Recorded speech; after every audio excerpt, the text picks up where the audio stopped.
You're listening to TrawlCast. That's right, ladies and gentlemen. Welcome back to episode 30 of TrawlCast. My name is Shawn Matthews. I'm Seth McClellan. And this week we have a great interview. It's something that Seth and I have been looking forward to for a long time. This week, our guest is a man that if you grew up in the state of Maine and listened to any form of radio, especially alternative rock, definitely 94.3 WCYY, you know his voice. You know his name. You've heard him for so many hours during your morning drive or your afternoon, work day, or even at nights. This guy in the lexicon that is Maine radio and Maine music, this is a person that a lot of us consider rock royalty. He's a legend in the radio scene here. He's spent many years entertaining us with music and his stories and his interviews. And he actually was one of the guys that helped start this little program on 94.3 WCYY called Spin Out, which is, best way to put it is a way for local bands or things you might not normally hear on the radio, a chance to play on the radio.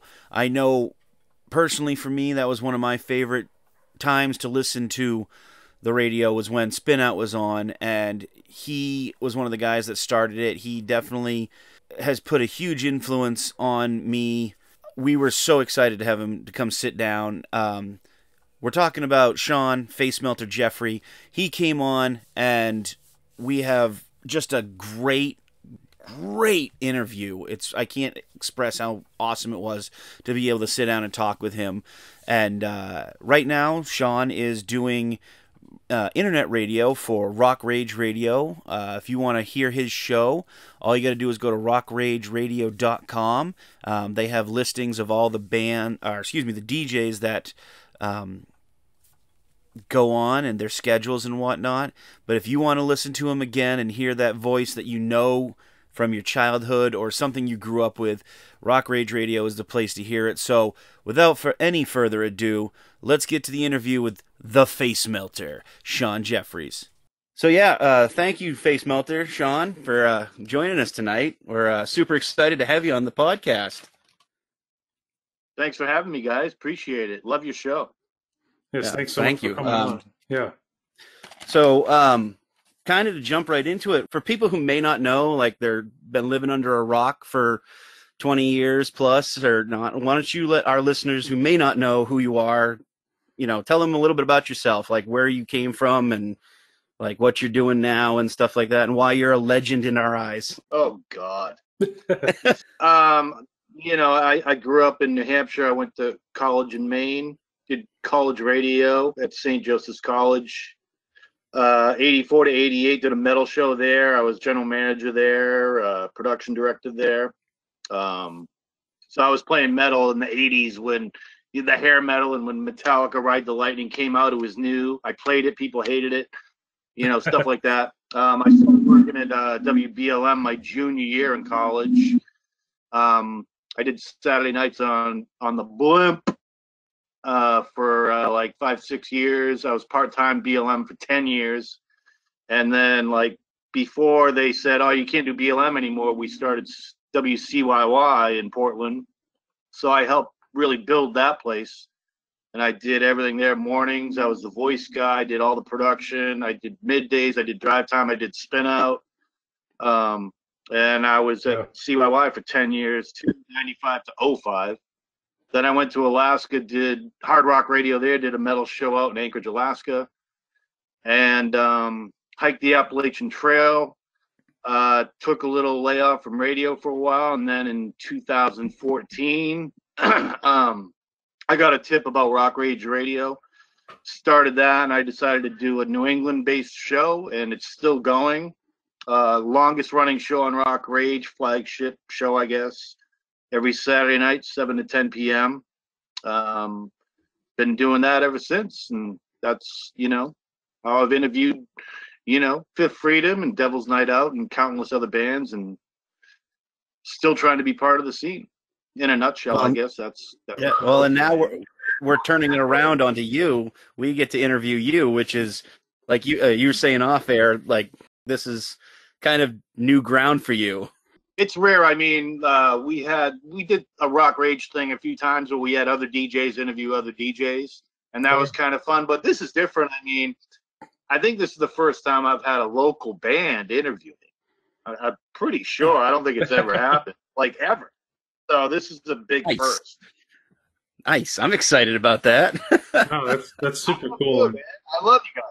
Oh, dude, we and like I said, leading up to it, you know, you in your eyes, you're a legend in the music scene. Growing up, you know, in Maine, in, you know, southern Maine, I listened to CYY pretty much up until I think maybe a couple years after you left CYY. I was diehard CYY fan, and you know, any chance I could get, you know, I'd sneak little Walkmans onto the bus to listen to the radio. And I mean, you were literally like hearing the Facemelter. It's like, this guy is fucking awesome. And I'm like 7th grade, 8th grade, like swearing like I know what the hell I'm doing. And it was like, this guy is amazing. He gets to meet all these cool bands. He gets to talk to them. He spins crazy good music, and he's on the radio. Like, he's a legend in our eyes. And I remember, you know, having conversations like back then, because I mean, 95, I think I was in 7th grade. And it's like, I wonder what he looks like. And we had conversations at my school all the time about what you looked like. And if you had like a crazy mohawk or, you know, tattoos all over your face, like we didn't know because we'd never met you. And then getting out into the world, going to shows, finally getting to see you, I was like, just a bit off, you know. There's no major facial tattoos. He didn't have like a 7-foot tall mohawk that was bright green. Got a face for radio. Right. That's what they say, right? When you're ugly, you got a face for radio. Yeah, well, I mean, so you're preaching to the choir, man. I mirror all those things that Shawn just said, you know, definitely like my formative years of like growing up and, you know, picking up a bass guitar and wanting to be a musician. You know, I was listening to CYY growing up, you know, hearing you on the radio and just, you know, mirroring all the things that Shawn said, that like, it's very cool to, you know, it was very cool to, you know, finally get to like meet and be interviewed by you out in the music scene and like just kind of, you know, meet you in person after all those years of, so like, this is definitely like a cool, like full circle moment, I think, for, you know, myself, Shawn, and just be able to like have you as part of the podcast. So thanks for doing it. And obviously, like in your talk, there's like so much there as far as, you know, BLM and CYY and Alaska, coming back here, Rock Rage. I mean, he mentioned Spin Out, which is something that you know, was one of the formative things for me growing up, hearing local bands. Because when I was growing up, there were some local bands in like my high school that I was friends with, but I didn't really know that there was other music scenes besides like the Windham, Maine music scene, which is what I grew up in. So, you know, some of those bands, those were the only bands. And hearing like Spin Out's like, oh, there's Portland bands and Biddeford bands. Like, what the hell's going on? Like, I didn't know any of this existed. So Spin Out definitely helped inform me that I wasn't alone in wanting to start something locally, and that there was other people trying to do the same thing. Yeah, and that's you know, back when we started Spin Out, I mean, I'd play anything local, as long as it wasn't totally terrible. Like, right. You know, I'd play demos, as long as it wasn't awful. I'd play, even if it was kind of, I'd still play it at least once. And there's so many bands that me and Curto have played over the years, and it's interesting because now, like, I'm into this third generation of bands that are out there doing it.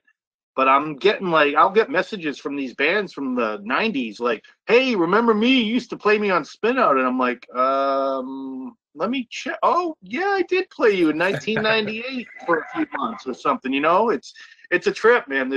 We've had so much talent and such a great scene in Maine for so long. It's easy to forget some of the good bands from the past. You know, it's so hard to make it in this business. So it's just to give anyone just a little bit of exposure, I think, is important. Yeah. I think it's awesome because, you know, clearly people remember. I mean, I remember all the times that, you know, my past bands have been spun on local radio, and it's really meaningful because it's kind of that validation of like something that we were able to make, you know, there's something that we created got to the point where it was able to be played on the radio. And it's like, it's a big moment for people. So I think it like, Spin Out helped give like an infrastructure to the local music scene. It's like, what can we achieve as local people trying to make music? We can, if we do it right, we can get our music in your hands or Kurto's hands and have him play it on the radio, and then people hear it, and then maybe it sparks, maybe it catches fire and goes a little further, and so it's like it kind of gave like an infrastructure to something that like getting out of the garage and being able to record your music and go play shows, and people would actually show up and say, hey, I heard you on CYY, or I heard, that's the other thing too, is like, if I had a nickel for every time, someone was like, heard you guys on CYY, that, and so it did mean a lot to us for all, all the spins. So. Yeah, it's cool, Seth. I mean, because I was in Alaska and I was gone for a while, and I missed the window for Loki. Yeah. And I know Kurto played guys, and like when Fifth Freedom was starting out, I reached out to you and Alan and started playing you guys, but I didn't even know at that point that you were in Loki before that. I learned this later on. I'm like, oh wow, see, it makes sense. It's just cool how the trajectory goes sometimes, and you're like, oh, okay, that makes sense. Yeah, I remember standing in the you interviewed Fifth Freedom in the stairwell at Empire before our CD release show for Heartbreak and Hellfire, and I just remembered like that moment, because like the CD release is always an important day. This is always an important moment, because like you're like, this is going to kind of start the path of whatever comes next, and it was really cool to like we felt like, wow, like somebody's interviewing us for it was really cool. So I really appreciated that, and that was a fun interview. That record holds up too, by the way.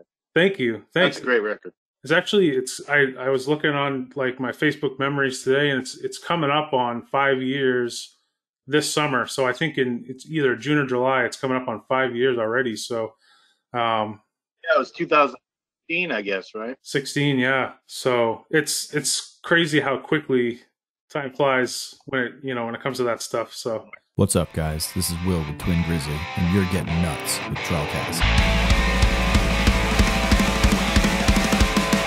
Of all of the awesome band interviews and interactions you've had, maybe what are some of the most memorable, bands you've interviewed or interactions with, bands over the years?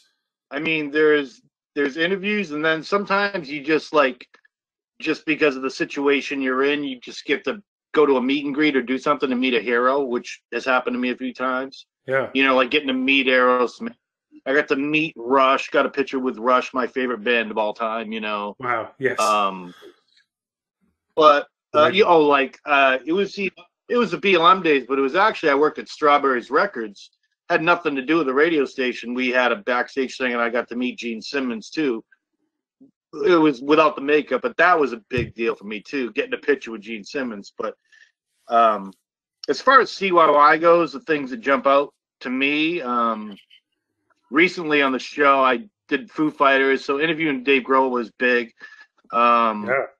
Interviewing Marilyn Manson face to face was huge, like backstage at the Civic Center, like a good 15 minutes, just me and Marilyn Manson talking face to face.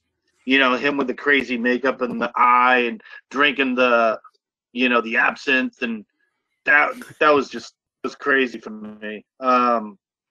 When Korn headlined the Civic Center, and they had the Korn cage, and we had listeners up in the Korn cage. Oh yeah. Korn said I was the first DJ on the tour to introduce them. Like, I actually got to get out on stage, sold out show, and like introduce Korn at the Civic Center. So that was like a big rush for me, That's awesome. Those are the things that stand out, moments like that. I mean, there are so many, but those are a few of the highlights. It's just interviewing so many people, like being able to interview Peter Steele from Typo Negative on Spin Out. Wow. Like Drop Murphys on Spin Out before they actually broke out. You know what I mean? That's incredible. It's a long. Rush is one of my favorite bands ever as well. So that must have been absolutely incredible. I only got to see them once. It was around the 40th anniversary tour, but that must have been incredible. Yeah, just to meet them. I mean, my heroes, favorite band my whole adult life. Just to be able to meet them and shake hands, I just like, oh, I'm not worthy. Just my life is complete. You know what I mean? Yeah. It's understandable. Yeah. That's so cool. Now, have you ever had like a really sideways like interview, like something that went really off the rails, but you stuck with it and it came out okay at the end? Many times. I feel I'm a pretty good interviewer, and sometimes people don't talk enough. Sometimes they talk too much, and you got to kind of like steer them in the right direction, cut them off at the right time, or get them to say a little more. So that's happened many, many, many times. If you want me to throw some dirt out there, like the worst interviews, the worst one was Everclear, easily. Really? Okay. Oh yeah.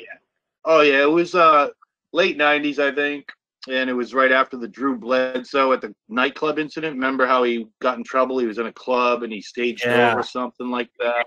I do. Yeah. And the record label said, "Don't say anything about that." And of course, the fan. I'm a fan, and I speak for the fans. So we're in the interview, everything's going great, and I bring it up, and Art just goes off the rails. He was just a total a. Oh my God. He was a total dick, and it wasn't just me. I mean, the next time he showed up, I'm like, I'm not interviewing him. So my coworker, the Wild Man, interviewed him, and he was the same with him. He was just a douche. And then we talked to the owners of Asylum, like, who's the worst band you've ever had here in all the years? And they're like, oh, Everclear, easily. So it wasn't just me, It was a pretty unanimous thing. Okay, that's interesting. Yeah.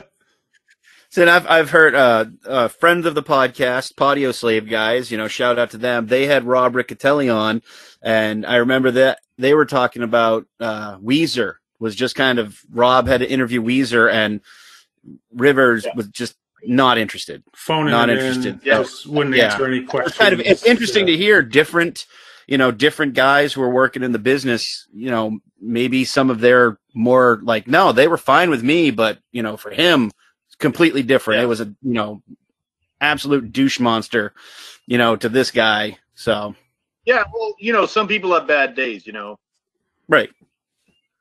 Well, like I remember we had Better Than Ezra play our patio back in the day.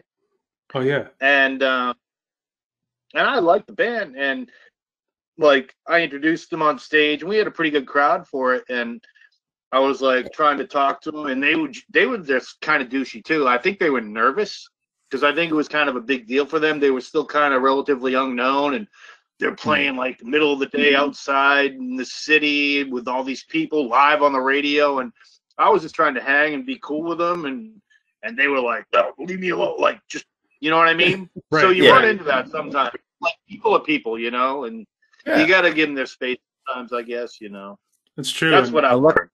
Yeah, luckily we haven't had any of that on this podcast because we're pretty nice guys. We try to be, at least. Yeah. So other thing too is I think, obviously like when a band is on tour, their agent is like setting them up with opportunities, and they've, maybe they've already done 2 or 3 different interviews in a day or whatever sometimes, and like maybe they're just not up for it that day, or they've already kind of told their story that day or something. So like I think it's part of like maybe like someone else told them they had to do it or whatever, which sucks. Exhausting. I mean, put yourself in the band shoes. I mean, some days they're probably doing 4 interviews in a day, and they're answering the same question over and over again. It's got to get, it's got to get to you, So I sympathize with the artist, in that respect.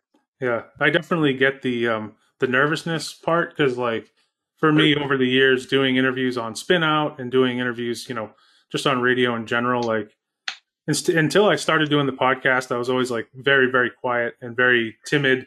I was like the traditional bass player on the interview. I'd be like, yes, thanks. Have a good day, everybody. It was just like, I would never like really contribute to conversation a whole lot. Like the singer's usually always, says the most, and then you might get something out of the guitar player, but by the time you get to the bassist and the drummer, it's usually pretty quiet. So, but well, you're really low key in general, and that's what I found fascinating about this TrawlCast is, Shawn's pretty boisterous and outspoken, but you come in and I was like, wow, how's that going to work in this, I still don't know in this outlet? And it's actually, it's been a good yin and yang between you two. I think it's been a great pairing, great matchup. So it's been a great idea. Awesome. Thank you. This is Craig G from Thems That Wait, and you're listening to TrawlCast with Shawn and Seth. Let's take a bite out of rock. Oh, yeah. We've talked about some of your memorable moments in your career, and, we've heard some dirt. You got a funny interview you've ever had, like one that you were completely unprepared for? Like you showed up, you started, and then all of a sudden it was like Jackass on steroids, like didn't know what the hell was going on? Yeah, no, I know what you mean. Well, I did a phone interview with Steve-O from Jackass. Oh, nice. Oh, yeah, yeah. That was off the rails. I mean, I couldn't stop laughing. You could tell he was messed up, and he kept talking about, what did he kept saying? He kept saying, it hurts when I pee, but I'm having fun, This was back when he was really messed up, but it was so funny, and we did air it for the most part. I interviewed Maynard from Tool, but it was a Perfect Circle interview. Another thing where the label said, "Don't ask about Tool," and so I did the whole thing. Right. Talked about the new Perfect Circle. Started talking about politics because I know he loved politics at the time. It was the first Perfect Circle record. Yeah. And at the very end, again, for the listeners, for the fans, I knew they wanted to know. I'm like, it was like near the end. I'm like, screw it. I'm like, Maynard, so when's the next Tool record? Click, hung up on me. But yeah. I was recording, so like I edited that part out, and then I just added in like, all right, Maynard, thanks for calling today, so nobody ever knew, but now they right. Oh man. I got more funny shit for you. What's the local band from Old Orchard Beach? They played covers forever. Johnny's a singer, like let's see. Usually did Spin Out Live, and I usually warn the band like we're live and I don't have delay, so watch your language. Yeah. And the singer came on and he said, I think he said shit or something. I'm like, oh dude, you can't swear, we're live. And he's like, oh fuck, we're live? 0 for 2, Bucky. Good job. Oh man. Really? The Green Day game show was fun. Trying to remember what record that was. It was late 90s, and we had listeners in. We had them in our conference room, and we interviewed. We had a little game show with the listeners and with Green Day, and it ended up turning into a food fight. Oh wow! So like they were just chucking. It was a mess. It was chaos. So. That was fun. And Green Day loved it. They're like, nobody ever does this kind of stuff. We just sit in a studio and answer questions. You guys have our fans in here, and we're eating and we're throwing food at each other and having a game. It was, so Green Day remembers CYY too. We made it special for them. Yeah, nice. I think that's something special about CYY in those days too. Is like the inventiveness that usually like when a band came to town, there was always like some kind of, like thing like that before the show for fans, or, a private acoustic performance on the patio. And then, there's like always inventive ways to like get people involved. And I'm sure like they said, it was probably pretty unique when you go across the country and you deal with a million, for lack of a better word, kind of corporate radio stations. I feel like, everybody really cared. Everyone was really involved, and everyone like brought, their best like cool ideas, and it was just a cool time, I think. It was, and who I got to give credit to for that is obviously program director Herb Ivy, because he kind of he kind of let us have a little free reign. But at the time back then with that stuff, like with Green Day and whatnot, it was Wendell G. I don't know if you remember Wendell. Yes, yeah. He was our promotions director, and he was really creative. I mean, his roots were in WBRU in Providence, Rhode Island, which he went back to. And smart dude, creative, fun, creative. It was just he did a great job with us for many, many years. That was a big loss when we lost him, but Yeah. there's a lot of people behind the scenes. You know what I mean? Right. I'm just sitting there on the mic, you know, kind of doing whatever. But you know, I'd like to talk a little bit about your current radio show, To Our Corruption, To Our Domain, Saturday nights on Rock Rage Radio. It's been, at this point, how many years? into the 8th year. It was 7 years in January. That's awesome. That's amazing. I know this past year you've been doing, I think I saw you just post it last week. It was literally like a full year of pretty much a different radio show every week. And I know that like mostly, you know, you have a different show every week, but you've had some really cool themes, like kind of a new metal night, you know, like a more like experimental stuff, and then some heavier stuff and all of that. What's been a couple of the favorite things that you've done so far on the show, like as far as like kind of themed nights? Oh, in the past year for the quarantine thing? Yeah. Well, I've loved it all. Yeah. You know, because look at it from my perspective. I mean, the whole show has been New England based, which kind of bums out some bands around the country that know about Rock Rage, and they come to me, they're like, hey, can you play me? I'm like, yeah, if you tour New England. That's my rule with the show. If you're from New England or if you're going to play a show in New England, you're on. Yeah. But then when this shit went down, when COVID went down a year ago, I was like, there's no more shows. Right.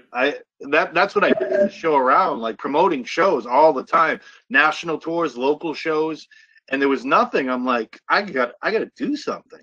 So it was April, you know, it was a little over a year ago. I decided I'm going to do this quarantine tour thing. So I just started doing themes. Yeah.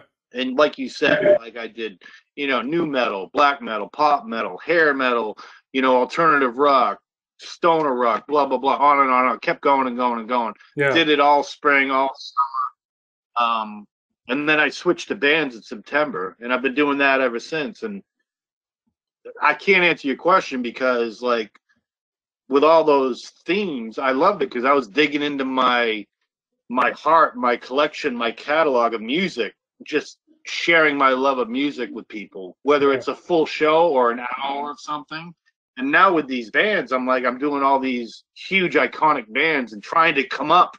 How do you come up with 1 hour of Judas Priest or 1 hour of Soundgarden, like the perfect hour of, Right.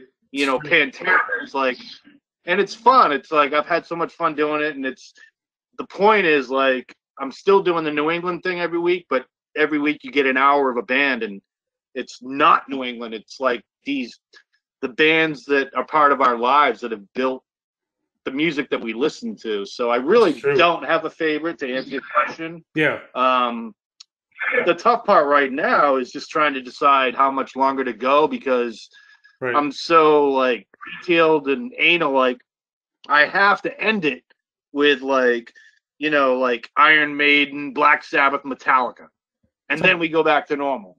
But like now I'm like, oh, how long is this shit gonna go on? Like, right. It's I'm stretching it out. So I'm like, all right, now maybe I have to add Clutch. Maybe I have to add Meshuggah. Maybe I have to add, you know, I'm trying to figure out how long it's gonna go. So that's the challenge for me right now, trying to gauge how much longer to do this thing. No, exactly. Well, all those would be good additions to Clutch, Meshuggah. I was saying you just did Hour of Foo Fighters recently, which was awesome. That was a great episode, and yeah, it wasn't bad here in Trawl, kind of near Foo Fighters. That made me a little excited. You know, I know it made Seth excited too. So I think that's the cool thing too, is like, you know, you play such an awesome variety, and you make sure to play some, you know, the local bands and regional bands next to, you know, Lamb of God or Clutch or Tool or whoever. You know, it's just cool to hear your music kind of alongside some of these bands, and it just kind of, you know, it kind of adds adds to it, in my opinion. Again, with that sort of validity thing, it just kind of makes you feel good when you hear your song next to like a Tool song or something, you know? Yeah, well, that Trawl record is awesome. So I'm gonna keep jamming that. I'm not gonna stop with that. Thank you guys you. came up with a great record. And what's fun, dudes, is like when I do these things, like I don't know if you've noticed, I'm sure you have, but like depending on whatever the band is that week, the spotlight, a lot of the local and regional bands are kind of in that vein. You know what I mean? Yep. So if I'm doing like Overkill, I'm gonna play like Ruin. I'm gonna play some local thrash bands or whatever. You know what I'm saying? Yeah. Right. Try to tie it in. Like if I'm doing Guns N' Roses, I'm gonna throw in some Drivetrain. You know, some more rock and roll type stuff. Yeah. So I try.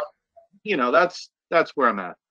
Well, I think it helps too, because when people see what you've got kind of on the docket for the week and people tune in to listen, you know, it's not as jarring. It's almost like putting a festival together. Like you don't want to put like polar opposite bands next to each other because the fan bases are going to like break out into a fight. Right. You want to kind of like keep the flow going, you know. You really shouldn't put Dimmu Borgir next to Weezer. You know, it doesn't quite mesh. Yeah. Although you could try it. I mean, I don't know if it'll work or not, but I wouldn't. That's just me. Sometimes train wrecks are fun, though. Yeah, it's true. Right. Sometimes I love doing train wrecks, you know, but in general, no. I think that's the fun part of when Mark has done Markathon every year. Is the funnest part about that is the train wrecks. You know, you hear Slayer next to, you know, ABBA. Oh, yeah. Or, it's like, yeah. Slayer into ABBA. That's perfect. Yeah.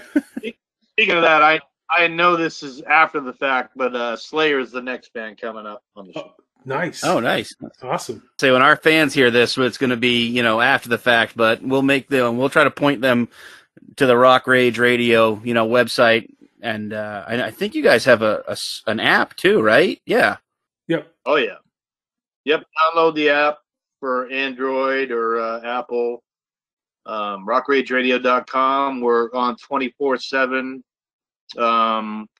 For those that don't know, we have DJs all over the world, mostly the U.S., quite a few in Canada. We have some killer shows in the UK. We have a dude in Asia that's been doing a show forever. Just all over the place, man. And a lot of these jocks have been around. I mean, I've been around the longest, but some of them have been around for like 5 years.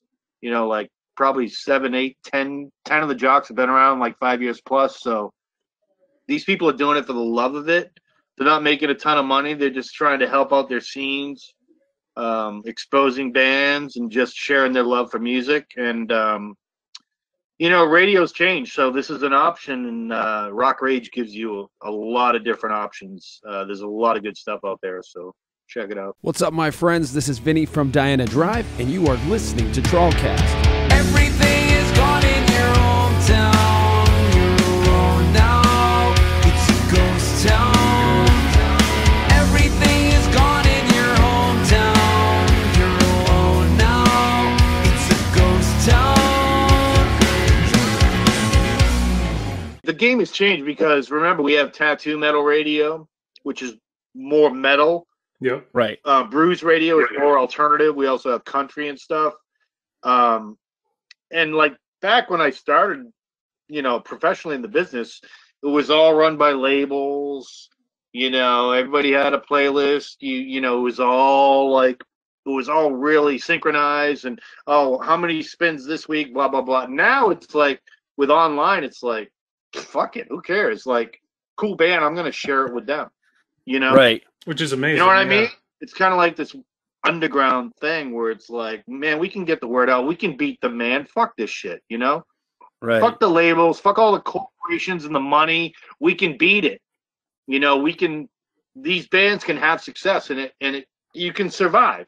You're never going to see another Metallica. You're never going to see another era. Nobody's ever going to get that big again. I'm sorry. It's just not going to happen. But if we keep, like, going to shows, supporting each other, buying merch, a lot of these bands can survive, can tour, can go out, play festivals, have fun, make somewhat of a living out of it. Absolutely. I don't think we could have said it any better. Damn. Yeah, seriously. No, absolutely. No, and it's true. And you know, it's become a very important outlet for, you know, for us and for, you know, especially, you know, bands that are out there that, you know, they're making a run at it. And, you know, to have an outlet to hear, you know, bands that aren't necessarily like the, you know, the bands that you're going to hear on Top 40 radio is huge because, you know, it's just, it's almost impossible now, like you said, with the you know, corporate radio kind of making playlists match. Like it's almost impossible for a rock band in 2021 to make a splash and come up through the ranks and try to, you know, become truly popular or part of like the zeitgeist of music that people are really going to follow. But like all these outlets, like, you know, Rock Rage, like, you know, just being able to, you know, make the decision to be like, we're going to spin you guys because we like you guys or whatever. Like, that's so huge because honestly, even if like some of those like bigger stations like wanted to help, their hands are tied. They can't even do it. Like they couldn't even help if they wanted to. Yeah, Rock Rage. I mean, our biggest competition is satellite radio. Yeah. And they do a good job over there, but the difference with and they do help artists like we do, but the difference between us, and it's big, is they're all in one building and they get these rock stars in and they do these big flamboyant interviews. And, you know, Jose Mangini, I love him. He's awesome. You know, like they do all kinds of great stuff with great artists. But what XM doesn't have over us is we're everywhere. Like you hear, I think we are everywhere. We are everywhere. Yeah. We might not have like a Jose Mangini on every friggin' show.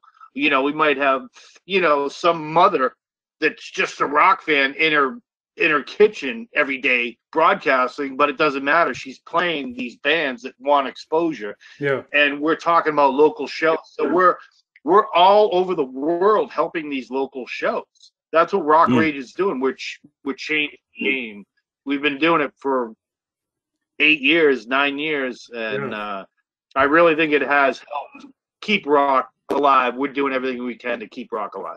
Hey, how's it going, everybody? This is Shawn from the band Stillborn Condition, and you are listening to the TrawlCast.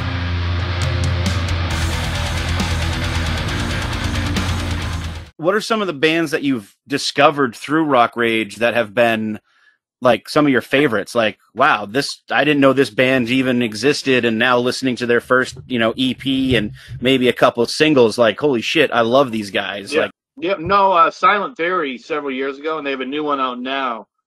They're from the Northwest. We play them a lot on Rock Rage. I dig them a lot. Nice. Sunflower Dead I had never heard of before Rock Rage. There's a lot, but you just listen to Rock Rage for a few hours, you know, or a day, and you're going to hear these bands like, holy crap, what is that? Who is that? You know? And there's so many, dude. There's so many. You know, obviously we're about the festivals too. And that's coming back. Like one thing I'm proud of is like Carnivora, for instance, from Salem, Massachusetts. Maybe you guys have seen Carnivora. Yeah, absolutely. I think you MC'd a show that my other band had them on. You were the MC of that. It was Devil's Night Out in Carnivora. Westport? Yeah. At 212? Yeah. Yep. So they got a new track out now. They haven't even dropped the record yet with Heidi yet, but they're set for Metal in the Mountains in West Virginia coming up. That's cool. And that's like with Attila, Butcher Babies, Soulfly. You know, Michael Cox, my photographer, he's going to be down there for that, for Rock Rage. And Carnivore is playing that show. Killer. So, you know, we always have stuff going on like that, you know. That new Carnivora song absolutely slaps. It's amazing. Like it's unbelievable. And she has such a killer voice. Like she's phenomenal. Incredible range. I wish I had like a quarter of that range, because then I could actually make better mouth noises, you know? I love your delivery, brother. Oh, well, thank you. They seem like one to me that's like they're very, very close to popping off and getting to that next level, because I see them as a band that's just out there on tour. Yeah. I feel like they're right there. Yeah. Yeah, they're right there. Oh, just in. Our boys from New Hampshire, Begat the Nephilim, maybe another band you've seen. Oh yeah. Yep.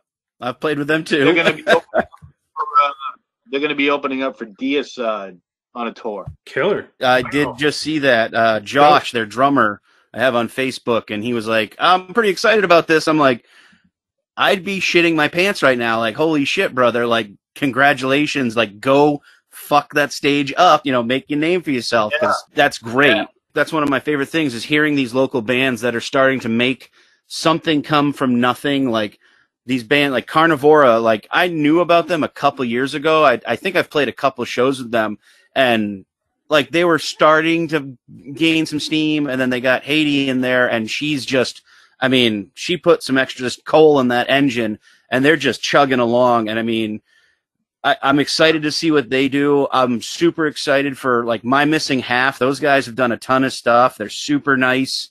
And what's really cool is like with Rock Rage Radio and what you guys have done, like I know that's connected me to a bunch of other bands that I've like hit up for shows when like we're putting on a local show. It's like, hey, I heard these guys on, Facemelter's show or, this DJ's show. Like, we need to ask them to come up here and play a show with us. And it's connected a few times with some really good bands that we've made really good friends with or have just stayed in good contact with. And they're super nice. They remember us and they're like, oh, you guys were great. Like, why don't you come down? We got a show. We need an opener. And it's like, yeah, that's awesome. So the connection that not only you guys are making with the fans, but between musicians, I think is almost like you can't do that. Like, without Rock Rage Radio. Facebook works, Twitter works, Instagram works, but having Rock Rage Radio where you actually get to hear and get that flavor of that, sound, it helps so much more to be like, hey, we need to play with these guys. They're on tour and they're kind of coming near us. We could maybe try to pull them up for another show into Westbrook or Portland, Cool, dude. Thanks. Yeah, I think you kind of nailed it. Yeah, there's a lot of stuff going on. I mean, and it's been tough the last year, obviously, but yeah, man, it's gonna come back. And when it comes back, it's gonna hit hard. I mean, people are gonna be ready. Really am. I can't wait to get back out there and play some shows again and just go to shows again. And no, I just want to get in a mosh pit again. Damn it. Yeah, absolutely. God damn it. God damn it. God damn it. Oh, yeah, wait, another band. They haven't played in Maine in quite a while, but from Connecticut, Dead by Wednesday. Oh, yeah. I don't know if you guys know. Definitely familiar. But the drummer from Dead by Wednesday, Opus, he's worked with Dave Ellefson of Megadeth a lot. Mm-hmm. So they got some shows coming up. I want to promote that. Because he's been supportive of Rock Rage, and so Dead by Wednesday, doing the Dave Ellefson thing, and they're doing a tour with Puya, Puya, cool band. Dude, I love Puya. That's great. That's because I know one band I learned from Rock Rage Radio was Raven Black Band. Like those guys, I can't remember who played it, but they played Raven Black Band, and I got into them. They're a great band, female fronted and super awesome musically. Nice. It's awesome. If somebody was interested in getting involved in Rock Rage Radio, what piece of advice would you give them to kind of come on board as, a DJ for Rock Rage? Well, we're always looking for a street team, mm-hmm. To help promote shows and just help promote, just email rockrageradio@gmail.com and just say, want to be a street teamer, possibly a show, just say you're interested. And that's how a lot of it happens. A lot of our street teamers that started out just doing flyers and doing behind the scenes stuff ended up with shows, happens all the time. Unfortunately, we do have a lot of rollover with shows like, oh, they left. We need someone else. We need someone to fill this show. So we're always looking for talent. So, yeah, Rock Rage Radio gmail.com. That's where you begin. Nice. Awesome. Nice. We'll definitely put that in our show notes so that people can find it. If you are interested in joining the Rock Rage Radio team as a street team member, or just tell them you got an idea for a show, rockrageradio@gmail.com. It's a great way to get involved and find new music. I think that's one of the things that is exciting about that opportunity is you may not know about it yet, but you're going to know about it once you get involved with, Rock Rage Radio. So much new music out there. I mean, when you when you look at all the shows we have all around the country, all around the world, and all the new bands that are streaming in through all these shows, there's a ton of great bands out there that nobody knows about. People keep listening to regular radio and they hear the same freaking songs over and over again. Put on Rock Rage and you're going to hear all kinds of shit you've never heard. And you'll be like, what have I been wasting my life for? There's so much out there. Hey, this is Kevin from Drivetrain, and you are in the deep end of the pool with TrawlCast. You mentioned that you moved to Alaska and then you'd hike the Appalachian Trail. Like, how was that experience? Like moving from Maine, one of the coldest states out there, to the other coldest state out there besides, Wisconsin and Minnesota. Like, how was that experience going out to Alaska? You only live once, dude. It was crazy. People thought I was nuts, out of my mind. I worked at the radio station for 18 years. And I was like, fuck it. I met this girl on a CYY promotion. It was a contest. That's how I met her. Fell in love. Summer of love.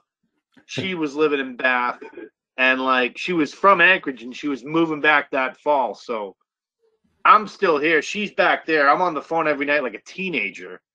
She's like, so you going to come out? I'm like, yeah. So I just put all my shit in a U-Haul, put it on my Jeep, said goodbye to CYY. In the middle of the winter, I drove to Anchorage, Alaska with all my records, all my music in the back of a U-Haul. Wow. It took me 11 days. 11 days. I almost died 4 times. Holy shit. Not kidding. Wow. And I don't regret it. Alaska is incredible. It's crazy. It's beautiful. So many stories to tell. It was so majestic, but things kind of ran their course, and I was like, it wasn't going so well after a couple years. I'm like, all right, I'm going to go do something I've wanted to do for a long time. So I had a killer job at K-Whale in Anchorage. Hated to say goodbye to that, too, because here I am doing, I'm on nights playing Motorhead, Iron Maiden, AC/DC, like a hard rock station. I had my own metal show. Yeah. I'm like, Nice. bye-bye. I'm going to go hike for 6 months. And, so I flew to Georgia. It only took me 2 months. I had $2,000. I'm like, fuck it. I've been hiking my whole life. I know what to do. Yep. Planned it all out, had all my stuff. I told her, I'm like, mail this on this date, mail this on this date, mail this on this date, North Carolina, Virginia. Then when I'm up in Maine, New Hampshire, mail that. Make sure you do that. And I went out, and it took me 6 months and 1 day to hike that damn trail. Hardest thing I ever did in my whole life. Wow. That's insane. That's insane. Awesome, though. Oh, yeah, dude. It's brutal. I mean, I was lucky. I mean, I didn't get injured. I didn't get sick. I wasn't with someone else. Because if you're with someone else, your chances are diminished. Most people quit the first week. The majority of people quit the first month. Wow. Anyone that makes it halfway, it's just so hard. It's a mental thing, but it's not what people expect. It's brutal. You're going up and down every day. It's a slog. But I'm stubborn, thank God I ran out of money after the halfway mark, and my parents sent me $50 every 2 weeks. They're like, you're not quitting. And that's all I needed. And I did it. So that's incredible. Yeah, it was amazing. Awesome. Yeah, I got a lot of stories about the trail, but yeah, so then, after the trail, I was back in New England, lived with my parents through the winter, worked a job, made enough money to fly back to Alaska. All my shit was in storage because me and the girl were on the outs. So I had no car, no job, no house. I'm sleeping on my buddy's garage in Anchorage in January, freezing my ass off. No electricity. I'm like pissing in a apple juice bottle in the middle of the winter in Anchorage. It's like minus 20 degrees. Jesus. So I got a job at Walmart, and I finally found an apartment, and then I slowly just started sending. I'm like, there's no way I'm leaving here without my music. So I just spent another year there, living there, just to send my music back to Maine. So every week I'd send back a box of CDs, slowly getting all my music back here. And then finally, when it was all sent back, then I actually came back, and here I am. Here you is. That's awesome. If that isn't love and dedication for, music right there, just living in a place in order to send back your music collection. I mean, that's so hardcore. That's so awesome. Oh, there was no way I was leaving my music in Alaska. I'm like, I'm going back to Maine. Yeah. But like, it's all about my parents. It's all about my family. I want to be near my family and stuff. But my music, Right. That was like, too. It's like, I got to get my music back. So I got my music. So all the stuff you were asking me about earlier, like all those theme shows, all the weird shit I was doing, like the crossover, the funk metal, the rap metal, the avant-garde, the black metal, the metalcore, all that stuff. Like I got thousands of CDs here in the Facemelter pad. And if I didn't like stick it out that 1 year in Anchorage, like just working at friggin' Walmart and like once a week sending a box back to Maine, like it wouldn't be happening. So it's all about the music, dude. It's all about the music. Hey, what's up? This is John from Alliance. You're listening to Seth and Sean on TrawlCast.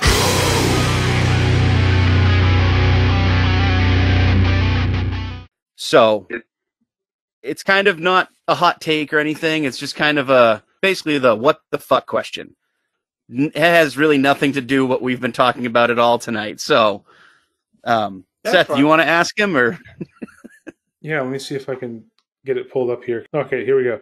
So, all right. What's your favorite microwavable foods? Meatballs. Meatballs. Okay. Nice. Okay. Yeah, because I make pasta like twice a week, and that's how it's going, man. I nuke those meatballs. Boom, done. Nice. Seth, what about you? What's some of your favorite microwavable foods? Oh, God. Yeah, I didn't even think of an answer for it. I have 3, surprisingly. Wow, I eat out of the microwave way too much. Yeah. So, let's see. One of mine, Seth, I'll tell you right now, I actually really like Hot Pockets. Yeah, I mean, like, Hot Pockets are good. They're tasty, man. They're easy to make, They burn your mouth no matter what. Yeah, no, exactly. They're either like frozen in the middle or molten lava hot. Yeah, you either get the frozen center or you get the hotter than the sun, exterior, and that's what you get for a Hot Pocket. I also love good Jimmy Dean breakfast sandwiches, Oh, dude, you kind of took one of my good. So I was thinking, like, I love breakfast food. I could eat breakfast food all day long, and like those Jimmy Dean breakfast bowls or like the breakfast sandwiches. Those are good. But are those good? I've never bought those. I always I'm a breakfast guy. I'm like old school. I got to have the eggs, the bacon. I do it all on my own. It's like I got to cook it on my own. I can't do the microwave breakfast. I'm sorry. Is that shit good? I mean, it's okay, but like I agree with you though. Like if you have the luxury and the time, like a full on breakfast, is always better. I actually have this thing that it's a little like container that you can like cook eggs in the microwave with, that you can make breakfast sandwiches with. It actually works pretty well.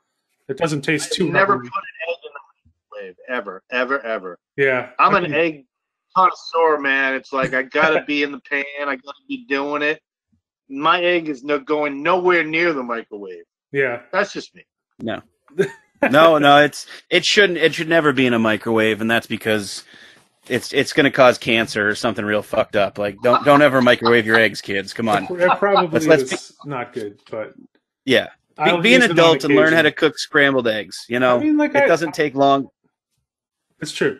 But the thing is, I love to cook. I actually don't have a whole lot of like these days like food from the microwave. Like, but I'll reheat anything in the microwave pretty much. I mean, like leftovers. Really, I think these days like what? Oh Yeah, it's really leftovers that hits the microwave. But I'm just still stuck on eggs in the microwave. dude, I'm telling you, there's this thing. It's like I can't remember what it's called, but it's like it's like Norwegian, and it's this little capsule, and you put eggs in it, and you cook them for like under a minute, and you get a perfectly round egg. You can even throw some cheese and some meat in there. It'll cook it all together.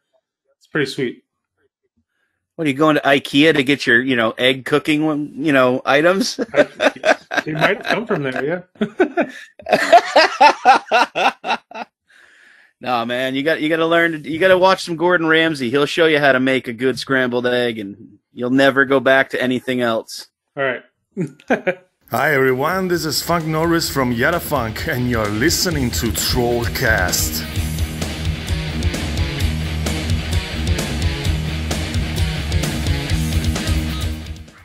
Now, do you have any big plans coming up for, your show or, I know, like you mentioned, festival season's kind of kicking back into swing here.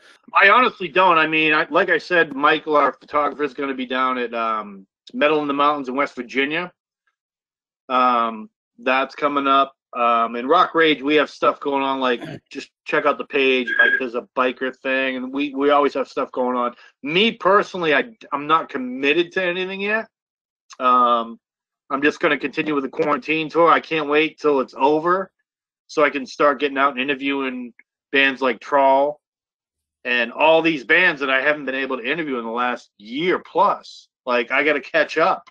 All these bands, like the Keeper Class, tons of bands that I've been playing, like, over the year. And, like, I would normally go to a show and interview, and it's like I feel empty, because I haven't been able to do it.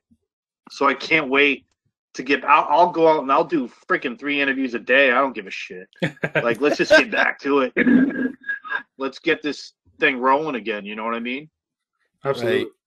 Well, that's awesome, man. I'm excited to see you back out in the real world. I know it's been, we had our last show was February or January last year. Like, it was a long time ago, and then we had a show with As Friends and Sepsis at Gino's. It was going to be our last show with Tom, our former guitarist, and that was unfortunately canceled because of this damn pandemic. No, exactly. Yeah. The last thing I did was December 2019 at Gino's Pathogenic. Great Massachusetts technical melodic death metal band, and that was my first interview that aired 2020. And then I'm like, okay, I'll go to a show in a month or so and we'll get back to it. And then the ball dropped, and it's like ever since then it's like, oh, really Well, I mean, if you're up to it, we'd be interested in having you come to a Trawl practice if you want to hang out and see some live music. We've had our friend Tony from Patio Slave came down and watched us practice, and he had a blast. He was so excited about seeing actual music being made live. That was a totally new monster for him because he's been, I think, when we had him. What's that? I was just gonna say maybe we go on Rock Rage Live, like Rock Rage page live, Facebook Live or something. That would be amazing. Yeah, man. Do something like that. One thing that we haven't done this entire time, Shawn and I have been busy doing the podcast and we've been, writing and recording, but we've not done any sort of like live stream music of any kind really. So that would be awesome. That would be really let's cool. do something like that. Yeah. Absolutely. I have a question. Fishing and trawling, and I was like, what? That's freaking amazing. Who could come up with that? That's crazy. I'll be honest. I didn't even think about that. I just figured we'd call it TrawlCast because the band is called Trawl, and then it's a podcast. So we just kind of squished them together. So it's a coincidence. It's kind of a coincidence. It really is. Yeah. Yeah. But you when you pointed it out, you commented on a post. I think it was on Instagram or something like that. And I went, motherfucker, he's right. It is there's multiple meanings there, and we didn't even think about it. We just kind of were like, TrawlCast. There you go. Yeah, so it was a coincidence. Just a total coincidence, yeah. It was a beautiful accident. Yeah. Exactly. Yeah. Especially, you know, like being from Maine and having that connection with Maine, and the fact that we do most of our artwork has something to do with the ocean creatures. It just happened to work in our favor. So yeah, it was a coincidence, man. But you caught it, and I never even thought about it until literally I saw your post and I went, damn, he's 100% right. Really? And I love fishing, so I didn't even put it together. Like, I go fishing all the time, and I was just like, fuck, he's right. Yeah. And we've tried, you know, like a couple of puns, like, you know, cast us a line at, you know, trawlband@gmail.com, stuff like that, you know, with the tagline. But I hadn't even ever thought of, like, TrawlCast itself having that, you know. Yeah. So much to work with. You know, the thing is, we don't realize it until, like, people like you pointed out. Like, we're just kind of doing this mostly to have fun and talk with awesome people that we, you know, have so much respect for, and, you know, great musicians that are maybe local to our scene, or, you know, people like you who are, you know, to us, you're just an all-star, dude. Like, you're a Hall of Famer in our eyes, because you were the radio DJ we listened to forever. Like, you were the voice that I would hear, like, in the morning, or, you know, late nights when I'm driving with my parents and I had my headphones in. So getting this opportunity with the podcast has been a blast, and it's an absolute friggin', like, just unbelievably fun time to just sit down and talk with people that, you know, even with no pandemic going on, I may not have had the opportunity to sit down and have an extended conversation with, like, yourself or the guys in Drivetrain or Object. Like, I see them at shows. Usually it's loud. Most of us are having a few drinks. And then, you know, being part of the band that plays, you don't get to necessarily stop, take a breath, have like a 2-hour conversation with somebody. It just kind of doesn't happen. And being able to do this has been awesome. It's totally blown my mind that people have been so excited and willing to come on to this little weird podcast that two people in a local band that are, you know, we're having fun with. Well, no, you're right, because, like, I mean, I always say hey to you, and when I see you at shows, but we've never, like, really hung out for any length of time and talks. It's been really cool to do this tonight and get to know you a little more, and, you know. Yeah, we got to change that then, man. We got to hang out. Yeah, thank you so much for wanting to do this. Yeah, thank you so much, guys. I love you guys. I love both of you. I love the band. Thank you so much for having me on. I appreciate it, man. We love you so much. Thank you so much for coming on this evening. For everyone that's interested, rockrageradio.com. He is the Facemelter. He is the man, the myth, the legend. Go listen to his show. Download the app for Rock Rage Radio. All you got to do is look on your store, you know, iTunes or Google Play. Look for Rock Rage Radio. And when is it again? Saturday nights, 7 to 10? Yes, sir. There you go. Saturday nights, 7 p.m. to 10 p.m. Tune into Rock Rage Radio. You will hear the Facemelter. So this is Matt Heath. I hope you enjoyed this episode of the TrawlCast. You can catch my boys Seth and Shawn on a regular weekly basis when they can put these up. And don't forget, once this whole plague is over and we're all back out playing shows and doing things and not taking things for granted, just remember to support local and just be excellent to each other. Thank you guys for tuning into TrawlCast this week. If you like what you hear, we are available on Anchor, Apple Podcasts, Spotify, and many, many more. So hit that subscribe button. As soon as a new episode drops, it will be there, ready, and waiting for you to hit play. We're also on YouTube. All you gotta do is go to youtube.com/TrawlPortlandME. We post music, videos, even the podcast there. Again, that's youtube.com/TrawlPortlandME. Want to find us on your favorite social media site? All you have to do is search for @TrawlBand. We're on Facebook, Instagram, and Twitter. Again, that's @TrawlBand. Would you like to send us a voice message? Maybe hear your voice on the podcast? All you gotta do is go to anchor.fm/TrawlCast. Have fun with it. We want to hear from you. Maybe you'll even get to hear your question or voice on the podcast. Want to get yourself a sweet sticker pack from Trawl and TrawlCast? All you gotta do is cast a line to us at trawlband@gmail.com. Make sure to include your name and mailing address and a question you'd like to hear us answer. That way, we can send you some sweet Trawl swag. For more information about Trawl and all things Trawl related, all you gotta do is go to www.trawlband.com. It's the website. We post everything there. Again, thank you so much for listening to this week's episode of TrawlCast. We hope you enjoyed it. My name's Shawn Matthews. I'm Seth McClellan. And this has been TrawlCast. We will see you next time.